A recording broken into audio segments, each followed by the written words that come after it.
My sister tried to embarrass me in front of everyone, but she forgot one crucial detail. Do you remember Rodney, your childhood friend who cried all the time? My sister Elaine asked in a sweet voice that always meant trouble. I feel so terrible that he never gets invited to anything, she continued. Since you're single, why don't you take him as your date? That way at least she won't be alone at my wedding. I almost laughed. She felt bad for him after almost drowning him in the pool when we were kids and laughing when he cried with his mom. I doubted it, but I still agreed to her request.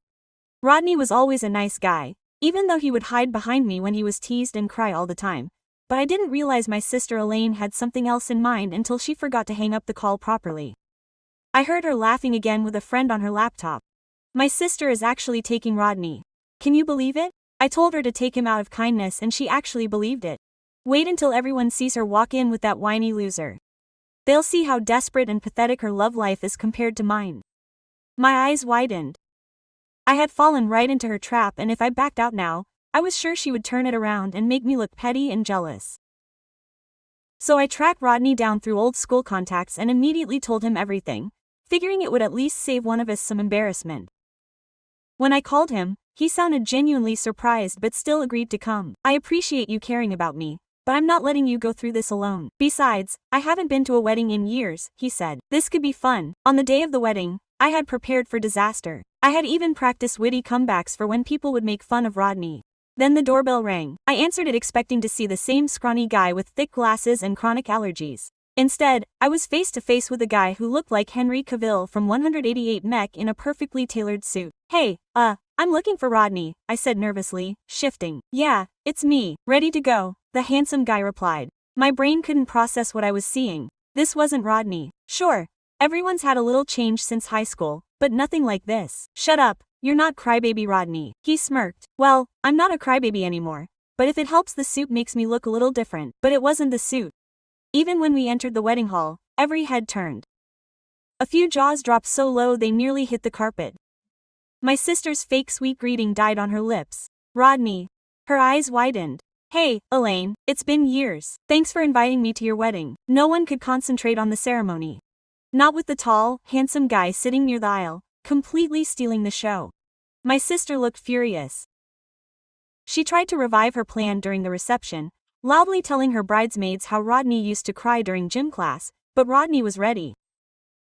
She looked at me with a soft expression and said warmly, "That's why I was lucky to have this girl helping me with my panic attacks. She was like an angel." Quote, my sister had no choice but to smile and agree with the compliment, while her bridesmaids gushed about how sweet I was. She tried again later during the wedding toasts, mentioning how Rodney used to get stuffed into lockers, but he just laughed.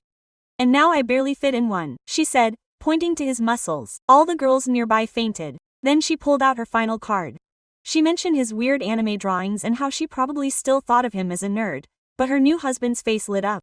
Hey, I'm a huge anime nerd too, she smiled. Lane's face scrunched up. What? You never told me you watched cartoons.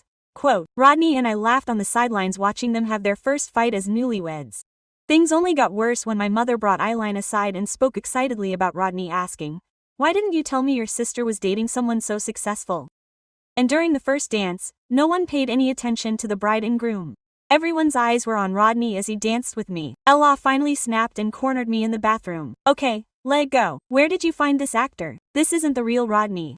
But when I tried to explain to her that it really was the crybaby Rodney, she refused to listen and just dragged me back to the reception. She asked the DJ to stop and turn the spotlight on us. Everyone was curious. What's your little love story? I expected her to admit that this was all just a sham, a hoax. But Rodney stepped in and grabbed the microphone. She called me out of the blue. Honestly, I was surprised because I'd wanted to date her since we were kids. I just never had the courage. But this wedding finally gave me the chance, she said, looking right at me. I felt my heart race as the entire room erupted in applause.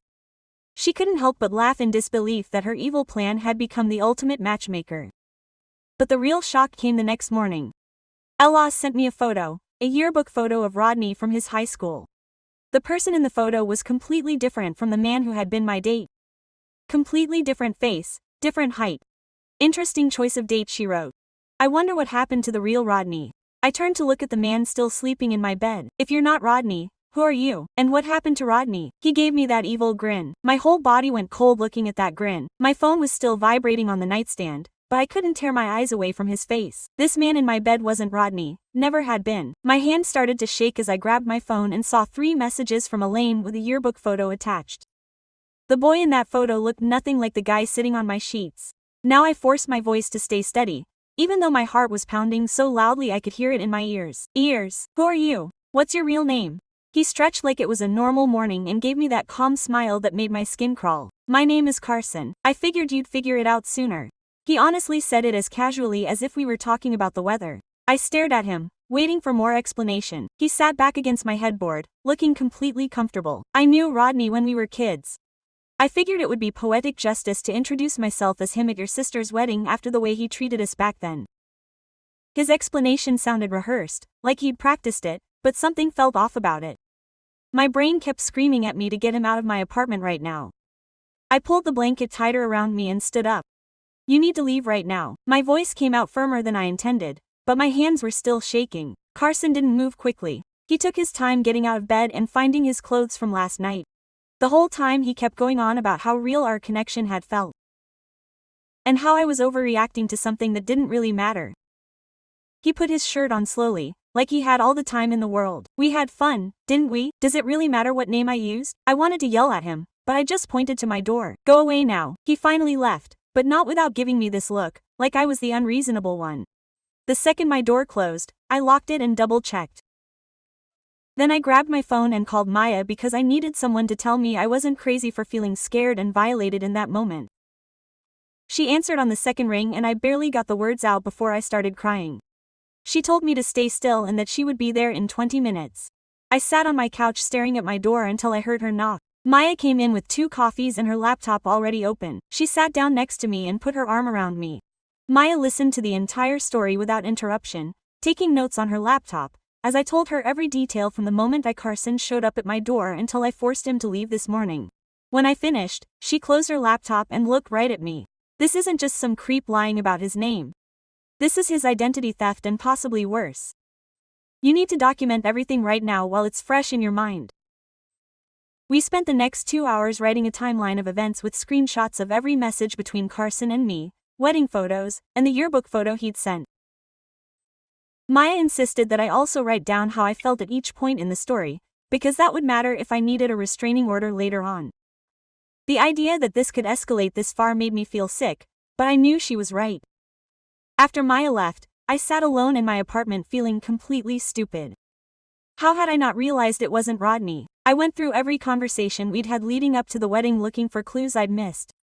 All of our phone calls had been brief, and he always had some reason for not being able to video chat.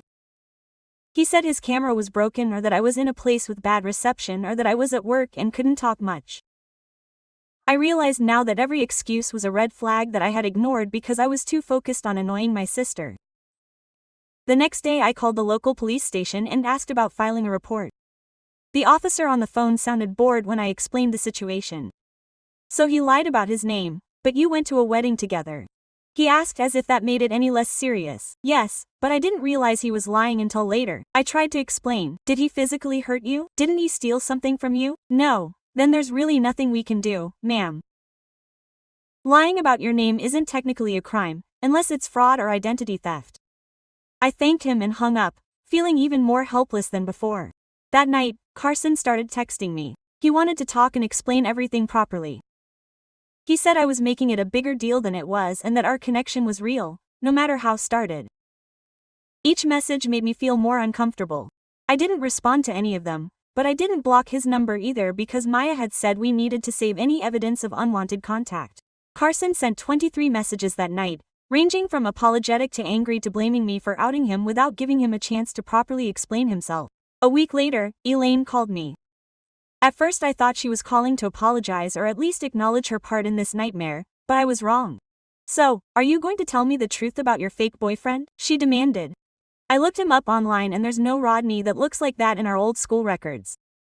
I took a deep breath trying to keep my cool. It wasn't my fake boyfriend, Elaine. It was some guy who pretended to be Rodney and tricked both of us. She laughed. Oh, please.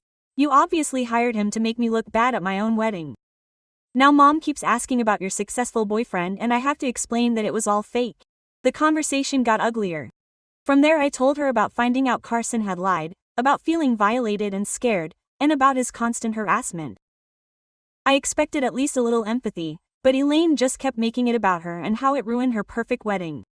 I finally hung up on her when she started accusing me of making up drama to steal attention from her special day. That was the last time I spoke to my sister for months. Maya helped me find a lawyer who specialized in restraining orders. Her name was Karen Chen and she had good reviews for helping women in similar situations. During our consultation, he reviewed all the documentation he had collected. "You have a strong case for a temporary restraining order," she said. "The constant messages after you clearly ask him for space show a pattern of harassment, and the fact that he lied about his identity to get access to you adds another layer of concern." Chen explained that filing a restraining order meant going to court and potentially seeing Carlson again, which terrified me, but she also said it was the best way to create a legal record if his behavior escalated. 2 weeks after the wedding, I filed a temporary restraining order. The hearing was scheduled for 3 weeks later. During those 3 weeks, Carson found out about the order because the court had to notify him. His messages became more frequent and more disturbing. I couldn't believe he was doing this over a simple misunderstanding. He said I was ruining his life over nothing and that I would regret making him his enemy. I kept every message as evidence, but reading them made me feel sick. Maya suggested I stay put until the hearing, but I didn't want to leave my apartment out of fear. Instead, I installed additional locks on my door and had my keys removed. A camera in my doorbell. Every noise outside my apartment would make me jump. I stopped going out except for work and essential errands. My friends noticed that I had become paranoid and withdrawn, but I didn't know how to explain to them that every tall, dark-haired man I saw in public made me freeze in fear. Attorney Chen helped me prepare for the hearing by running me through every question Carson or his lawyer might ask. He warned me that he would probably try to make it seem like I had consented to everything or that I was overreacting because I was embarrassed to sleep with someone I barely knew. Hearing those words out loud from a lawyer who was on my side made me feel even worse about having to face him in court. One night, about 2 weeks after I filed the restraining order, I came home from work to find an envelope on my doorstep. Inside was a printed wedding photo of Carson and me, dancing together, looking completely happy. On the back someone had written, "Remember when this was real?" with a red marker. My hands were shaking so badly I could barely take a picture of it before calling Maya. She came over immediately and we called the police to report that Carson had violated the required distance of the temporary order by leaving something on my doorstep. The responding officer took a report but seemed skeptical about whether this counted as a violation since there was technically no evidence that Carlson personally left it there. He could have sent someone else to do it or it could have even been put there before the temporary order was filed, she explained. Every encounter with the police made me feel like I was overreacting or being hysterical, even though I knew in my gut that something was very wrong with this whole situation. Maya began searching for information about Carson online, since that was clearly a fake name too, or at least not the name he had used in the past. She found several social media profiles with his photo, but they all had slightly different names: Carson Matthews, Carson Mitchell, Carl Mattison. Each profile told a different life story, but they all used similar photos of the same man. This was a massive red flag that Carson, or whatever his real name was, had a pattern of creating fake identities. She also found a local news article from 2 years ago about a man named Carl Anderson, who had been arrested for impersonating a doctor on a dating app. The arrest photo looked suspiciously similar to Carson, though the angle made it hard to be entirely certain. Maya printed everything out and added it to my evidence file for the court hearing, which was now just a week away. The more Maya dug, the scarier it all got. She found a Reddit thread from 3 years ago, where women were discussing a man who fit Carson's description and who had used multiple fake names and stories to meet them. One woman said he had impersonated a veterinarian and another said he had pretended to be a pilot. They all described the same pattern of being charming at first, then becoming possessive and angry when they tried to end things. One woman even mentioned that she had gotten a restraining order against him under the name Brian Carson in Chicago 2 years ago. Maya reached out to a few of the women on the Reddit thread via private messages. 2 of them responded confirming that the man in the wedding photos was definitely the same person who had cheated on them. One of the women, whose name was Tanner, offered to talk to me over the phone about her experience. During our call she described the exact same pattern of behavior that I had experienced, the intense attention at first, the excuses about why they couldn't video chat, then the harassment when she tried to end things. Tanner warned me that Carson or Brian or whatever his name was adept at manipulating situations to make himself look like the victim. She said that when she tried to get a restraining order against him in Chicago, he had presented evidence making her look like the harasser, because she had sent multiple messages trying to get answers about why he had lied. The judge ultimately granted the order, but Carson had made the process much more difficult than necessary by spinning every interaction to make her seem unstable. This information made my upcoming court hearing feel even more overwhelming. I knew Carson would try the exact same tactic on me and would likely use the fact that I had willingly attended the wedding with him as evidence that I had consented to the entire situation. Chen, my attorney, assured me that the fact that multiple women had experienced the same pattern actually strengthened my case. It did not weaken it. He suggested that we see if Tanner would be willing to provide a written statement about her experience with the same person. Tanner agreed to write a statement and also connected me with a private investigator named James who specialized in tracking down identity fraudsters. James agreed to work on my case for a reduced fee after hearing about multiple victims. Within 3 days he had tracked down Carson's real name as Carl Brandon Mitchell, a 34-year-old with prior convictions for fraud and identity theft in 2 different states. James found that Carl had served 18 months in prison 4 years ago for impersonating a financial advisor and scamming older women out of thousands of dollars. All of this information made the situation feel both validating and terrifying. Validating because it proved that I wasn't exaggerating about how dangerous this guy was. Terrifying because I realized that I had slept next to someone with an extensive criminal history of deceiving and hurting people. James explained that Carl had likely chosen to impersonate Rodney after researching my social media life and realizing that my sister was having a wedding. It was an opportunistic attack rather than something random. The night before the court hearing, I could barely sleep. I kept going over everything Chen had told me to say and worried that I would freeze up or say the wrong thing. Maya offered to come with me for moral support, and I thanked her. Having someone in the room who believed in me made the whole situation feel slightly less impossible. The morning of the hearing, I dressed as professionally as possible, trying to look serious and believable. Chen had warned me that appearances mattered in court even when they shouldn't. We met at the courthouse 30 minutes early to go over everything one last time. She had organized copies of every message, every photo, the police report about the envelope on my door, Tanner's statement, and the investigator's report on Carl's criminal history. Carl arrived with his own attorney, looking completely calm and confident, as if this was just a minor inconvenience in his day. He looked at me across the courtroom with this small smile that made me feel sick. His attorney was a well-dressed woman who immediately began filing motion after motion trying to delay the proceedings or get the case dismissed. Chen had anticipated this and had counter-arguments ready for every objection. When the judge finally called our name, my heart was pounding so hard I was sure everyone in the courtroom could hear. Chen presented our case first, methodically organizing all the evidence and explaining the pattern of behavior. She emphasized that Carl had intentionally used a false identity to gain access to me and that his continued harassment after I had finished things demonstrated that he posed an ongoing threat. Carl's lawyer tried to argue that the whole situation was just a romantic misunderstanding gone wrong. She claimed that Carl had used a nickname instead of his full name, but that he never meant to hurt anyone. She tried to make it seem like I was ashamed of sleeping with him and was now trying to punish him for it by making false accusations. Hearing her spin everything like that made me feel violated all over again, but Chen had prepared me for this and reminded me to breathe and stay calm. When it was my turn to speak, I focused on the facts. I explained how Carl had reached out pretending to be someone from my past, how he had consistently avoided any video calls, and how I only discovered the lie after I had slept with him. I described the 23 messages in one night after asking for space and the disturbing envelope left on my doorstep.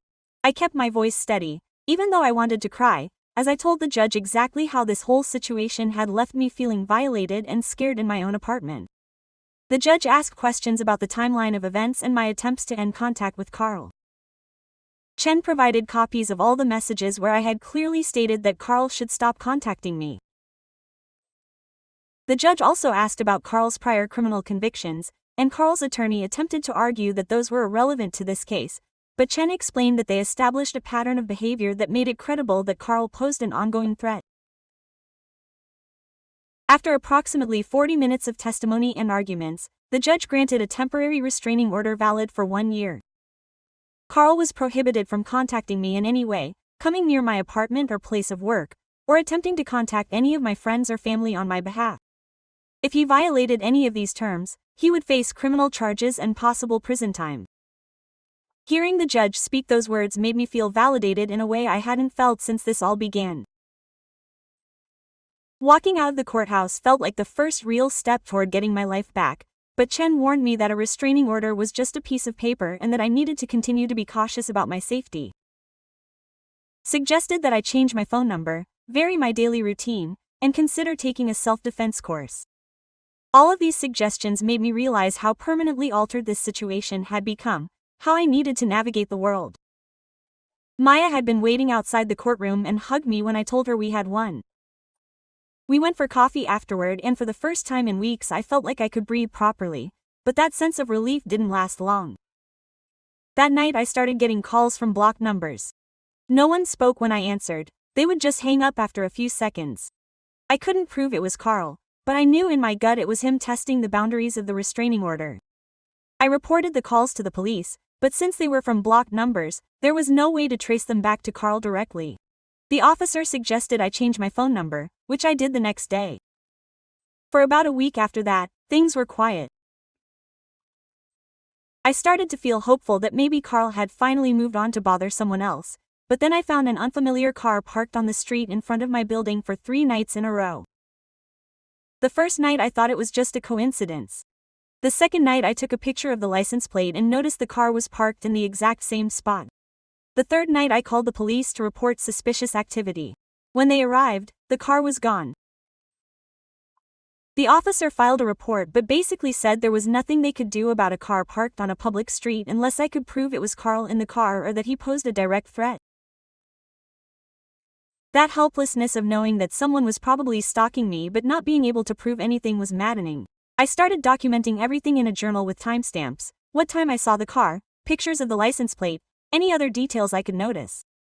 James, the private investigator, ran the license plate information and it turned out the car was registered to a rental company, so we couldn't even directly trace Carl. I was being careful not to technically violate the restraining order, while still feeling persecuted in my own life. During this time I also started having trouble at work. My concentration was destroyed due to the constant stress. I was making mistakes that I normally would never have made. My boss called me after I missed an important deadline and expressed concerns about my performance.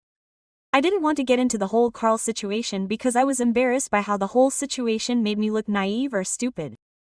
So I just said that I was dealing with some personal issues and that it would get better. But things didn't get better. The nightmares started about 3 weeks after the restraining order. I would dream about waking up to find Carl standing over my bed or going to work and having him waiting for me in the parking lot. I would wake up in a panic with my heart racing and then I wouldn't be able to go back to sleep for hours. Sleep deprivation only made everything else in my life worse. Maya suggested that I talk to a therapist about the trauma of the whole situation. I resisted at first because I kept telling myself that this wasn't bad enough to need therapy. It's not like Carl had physically hurt me or anything, but Maya pointed out to me that emotional and psychological abuse was real and valid and that what I was experiencing sounded a lot like TEPT. I finally agreed to call a therapist who specialized in trauma and abuse. The therapist's name was Justina and our first session was rocky. She kept minimizing what had happened, calling it a misunderstanding or saying it wasn't that bad compared to what other people go through. Justina stopped me halfway and asked why I was downplaying something that had clearly violated my safety and trust. I didn't have a good answer. Over the next several sessions, she helped me see the pattern between how Elaine had treated me my entire life and why I hadn't recognized Carl's warning signs. I had spent so many years making excuses for Elaine's cruelty in order to keep the family peace that my instinct was to ignore the warning signs and prioritize other people's comfort over my own safety. Justina said this wasn't a character flaw. It was learned behavior from growing up in a family where talking about abuse led to me being labeled as sensitive or dramatic. In our third session, I told Justina about specific times when Elaine had put me down while we were growing up, and how I had always dismissed it as sibling rivalry or her just being competitive. She asked what I would think if a friend described their sister treating them that way, and I knew right away that I would tell them it was cruel and unacceptable. Somehow, I had never applied that same standard to my own experiences. Justina gave me practical tools for recognizing manipulative tactics, like noticing when someone is making you feel responsible for their emotions or when they are rewriting history to make you doubt your memory. She also taught me how to set boundaries without feeling guilty, which felt like learning a language I should have known my entire life. The work was uncomfortable because it meant acknowledging how much I had tolerated and how it left me vulnerable to someone like Carl. The financial toll of it all hit hard around week 5 between investigator fees, legal consultation, new locks and a security camera for my apartment, and ongoing therapy sessions. I had burned through most of my savings. I took every extra shift my manager offered and started picking up side jobs on the weekends, just to make ends meet. Maya noticed that I looked exhausted and offered to lend me money, but I declined even though I appreciated it. I needed to prove to myself that I could handle this independently without relying on someone to bail me out. The stress of working 60-hour weeks while processing trauma made me feel like I was running on empty. But giving up wasn't an option. I made cheap dinners on Sundays, canceled my streaming subscriptions, and stopped buying coffee out. Every dollar mattered when I was rebuilding my sense of safety from the ground up. Around week 7, some people from the wedding started reaching out to me asking what had really happened with Carson.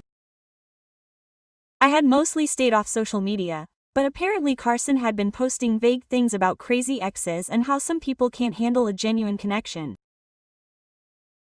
A bridesmaid I barely knew sent a long message asking for my side of the story, because she had heard conflicting accounts. I realized that Carlson was running her own counternarrative to make me seem unstable or vindictive. I wrote a brief factual explanation to the people I actually trusted, saying that Carson had lied about his identity and that I had gotten a restraining order after discovering his criminal history. I didn't go into detail about the manipulation or violation I felt. I just stuck with facts that could be verified. With everyone else, I let it go. Some people would believe Carson's version no matter what I said. And trying to control the narrative with acquaintances I would never see again wasn't worth my energy. It hurt to know that people thought I was the problem, but Justina reminded me that the people who mattered would trust me and the people who didn't know me well enough to give me the benefit of the doubt weren't worth worrying about. 3 months after the restraining order, Detective Gregory called with news that changed everything. Carl had violated his probation by contacting one of his previous victims through a fake social media account, and the woman had immediately reported him to the police with screenshots. His probation officer filed a violation report and the judge revoked his probation, resulting in a 4-month prison sentence. Gregory explained that this removed the immediate threat to me and created a documented pattern that would follow Carl if he tried something similar in the future. Knowing that Carl was actually facing consequences felt surreal after months of feeling like the system couldn't truly protect me. Gregory said the jail time wasn't long, but it sent a clear message that Carl's behavior had real repercussions and the violation on his record would make any future restraining orders easier to enforce. I thanked Gregory for keeping me updated and taking the situation seriously from the beginning, when I had felt like I was blowing everything out of proportion. 6 months after the wedding, I took stock of where things stood. My apartment had a new security system with cameras covering the entrance and a smart lock that I could monitor from my phone. The restraining order remained active with no violations from Carl's jail time, and I had learned to stop jumping every time I got a notification. Therapy with Justina was teaching me to trust my instincts instead of overriding them to keep other people comfortable, though I still caught myself downplaying things sometimes. My relationship with Elaine remained distant with clear boundaries I had set about not attending family events where she would play the victim about our estrangement. Mom kept trying to smooth things over, but she had stopped explaining and just kept repeating that she needed space. I still had moments of anxiety looming over whether I would ever trust someone enough to be vulnerable again. Sometimes I would see a tall guy with dark hair and my heart would race before I realized it wasn't Carl. The situation wasn't resolved perfectly with Carl completely grounded or my family magically understanding what I'd been through, but I had built real safety measures and was doing the ongoing work to heal, which felt like the most honest outcome I could ask for. I was no longer ignoring warning signs or sacrificing my safety to keep the peace, and that shift alone made it all worth it. Yeah,